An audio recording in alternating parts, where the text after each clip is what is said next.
Fala, nerds, como é que vocês estão? E hoje vamos trazer aí uma breve análise de A Fonte da Juventude, novo filme da Apple TV Plus, com a direção do Guy Ritchie e estrelado por John Krasinski. Mas antes, a vinheta.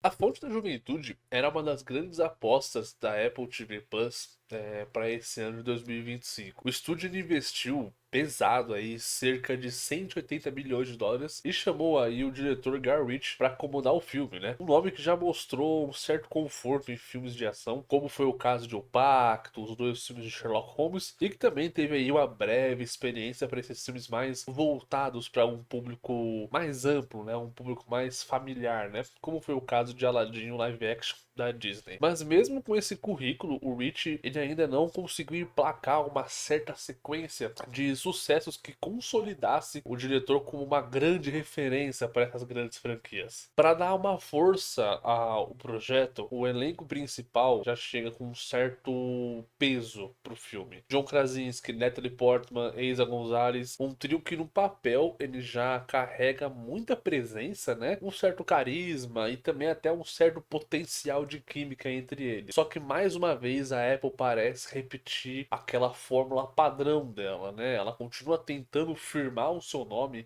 no cinema com algumas grandes produções, mas vem esbarrando em vários problemas. Foi assim com Argylle, foi assim com Napoleão do Ridley Scott e até com Lobos, né? O filme estrelado pelo Brad Pitt e o George Clooney. E estava cotado, ele estava já confirmado, na verdade, para estrear nos cinemas, e a Apple mudou assim do nada e remanejou o filme para só ser uma edição de catálogo no streaming. Até Fórmula 1 aí, que teve recentemente uma recepção um pouco melhor, né? O filme do Joseph Kosinski, estrelado pelo Brad Pitt. Mas aqui ele parece ser mais uma exceção do que necessariamente uma virada de chave da Apple. E aí entra A Fonte da Juventude, que acaba entrando nessa lista de títulos que não conseguem entregar o que promete. O que a gente vê aqui é um filme que tenta em vários momentos trazer essa assinatura do Guy Ritchie. Algumas cenas têm alguns ângulos diferentes, como aquela câmera presa nas costas do personagem do Krasinski durante uma perseguição de moto, dando a sensação de que a gente tá ali, né, na garupa da moto. Também tem algumas cenas em slow motion, aqueles cortes secos bem característicos que lembram bastante a assinatura do diretor. Mas mesmo com essas tentativas, aqui ele nada parece de fato novo assim. A ação ela não empolga, ela acaba não surpreendendo e tudo acaba com uma tentativa vazia de imprimir uma certa identidade. Fica naquela sensação de um déjà vu, como se o filme tivesse montado com algumas sobras de alguns outros blockbusters. E é aí que o filme, na minha opinião, começa a desandar de vez, porque a trama ela é muito batida, dá pra sentir claramente a inspiração em outras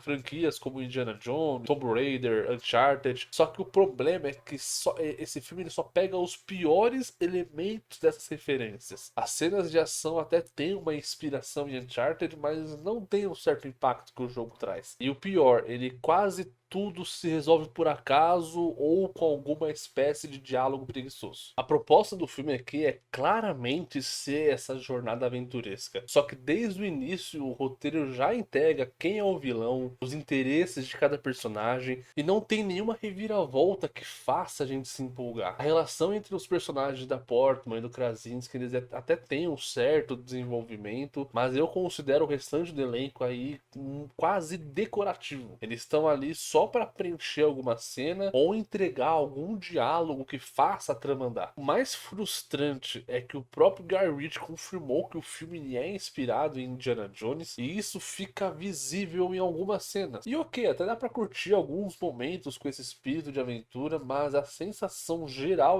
de que fica é que é um filme preguiçoso, principalmente no terceiro ato, quando finalmente a gente chega nessa tal fonte da juventude, né? Em vez aqui de ser o clímax do filme, o ponto alto da história, o filme entra num ritmo muito arrastado, assim, praticamente sem força dramática nenhuma. O desfecho aqui ele parece interminável, tem energia e com uma construção tão sensal que parece que a gente tá vendo aí mais 2 horas de filme, quando na verdade a gente só queria que tudo terminasse logo. Misturar misturar elementos de arqueologia, mistério, poderes, misticismo, é uma receita que já mostrou que pode dar muito errado. Indiana Jones e a Caveira de Cristal tá aí como exemplo, né? A gente não deixa a gente mentir. E a Fonte da Juventude, essa mistura não é só problemática, ela é muito caricata. Tudo soa aqui exagerado, bizarro, sem nenhum cuidado para equilibrar o tom da narrativa. E por isso que eu dou a nota 4 para Fonte da Juventude de Guy Ritchie. No fim das contas, o filme parece ter todos os ingredientes de uma grande aventura, um elenco forte, a direção com o nome do próprio Guy Ritchie, né? Uma estética de blockbuster, mas nenhum desses elementos é usado com autenticidade. Tudo aqui parece uma cópia sem alma, e vindo do Guy Ritchie, que já entregou boas cenas de ação antes, é isso que decepciona mais. A sensação que fica